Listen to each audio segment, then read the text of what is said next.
So Halfords is the UK's leading cycling and auto retailer with over 460 shops across the UK and Ireland and over 300 garages in our auto centres business. We faced a number of significant challenges on this project. We called the project Experiors. It was one of the biggest projects we'd ever completed.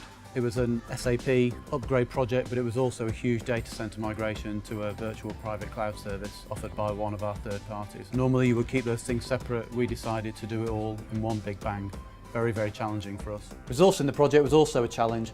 Whilst we mostly develop and maintain our SAP applications in-house, we had nowhere near the capacity or expertise to handle the project ourselves. So we used a number of third parties. We'd worked with Experiors for a number of years before the Cirrus project. They were introduced to us by a previous head of IT who'd worked with them and been impressed with them when he was head of IT at Home Retail Group. We knew at the start of the project that we had some significant gaps around testing and that 70% of the effort was all going to be around testing. Ourselves and our main upgrade partner had a lot of balls to juggle to deliver the project, so what we wanted and what we asked Experior to deliver was that independent expertise that could help us deliver, put all the right governance in place and input into the steering group, all through that sole lens of testing.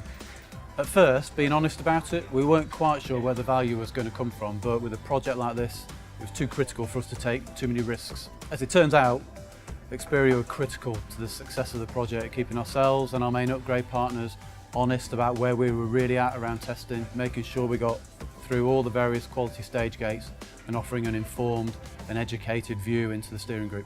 The good news is nothing went majorly wrong with the project. In fact, it gave us a great opportunity to build some bridges with the senior stakeholders across the business who did have a bit of a wavering faith in IT at the time, had a lot of concerns about the 6-month change freeze that we were imposing, and we're also concerned about the time demands we were putting on the end users who were going to help us out with user acceptance testing.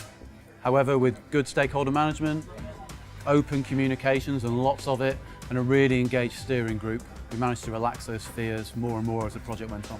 We're just over halfway through our 3-year transformation plan, the first half of which has mostly been around transforming our infrastructure, the second half of which will all be about applications, primarily around providing the business here with a single view of stock, orders and customers, and then a new point of sale solution.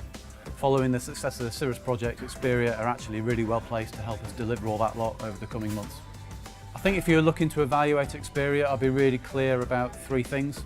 Don't worry about their expertise, it's there in spades. Speak to other customers and get some recommendations. And thirdly, be really clear about what you want and what success looks like. If it's risk mitigation, governance and assurance that you're looking for from a testing programme, I'd be very happy to pick up the phone to Experior, and we'd be really looking forward to working with them again.